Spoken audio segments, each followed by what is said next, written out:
It's now December 2024 and the racing off-season in North Queensland. So what better way to spend it than by diving into more upgrades? But before we jump into that, let's take a moment to rewind 2 years to 2022 and explore how it all began.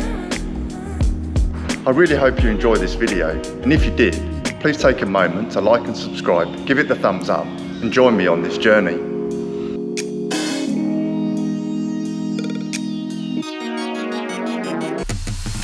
Removing the existing engine was pretty easy, mainly due to the front end of the E36 being fully removable.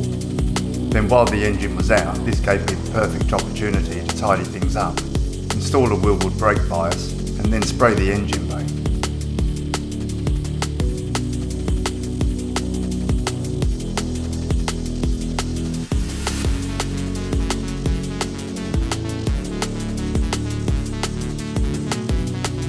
The wiring loom came next. I used a standalone loom from 12V Customs as seen on the screen now.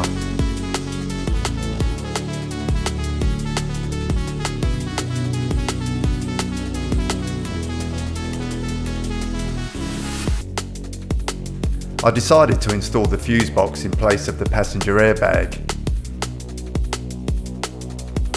and then the ECU in the glove box. This worked really well. Then a quick modification to the tunnel to install the TR6060 remote shifter. The work was a little rough, but did the job.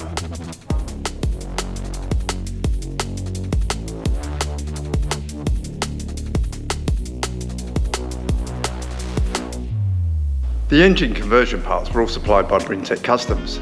These guys were so helpful and really made the job easy. So if you're thinking of doing the same, why not check them out?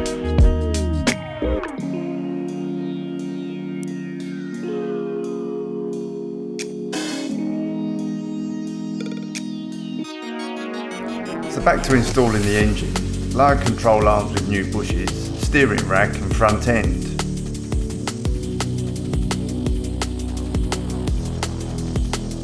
I have seen quite a few people on YouTube say don't put an LS in an E36. Not sure why, as overall it was pretty simple and went really well.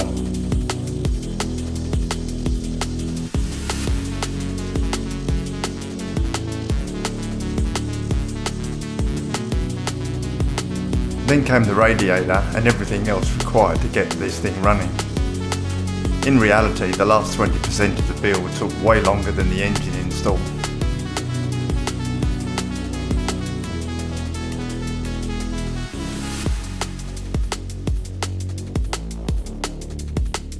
I mounted the power steering collar under the steering rack.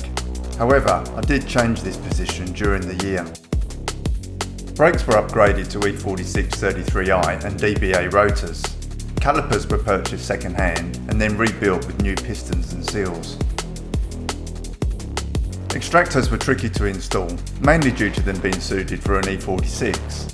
The left side fitted, but the right side was a little close. But small modification using a hammer and they fitted okay. The steering rack was also supplied by LS and fitted perfect between the headers.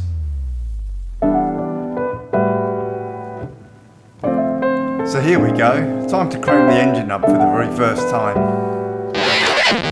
Well, this really didn't quite go to plan. So if you'd like to see what really happened, watch the short in the link at the end of this video. Yeah, wipers work.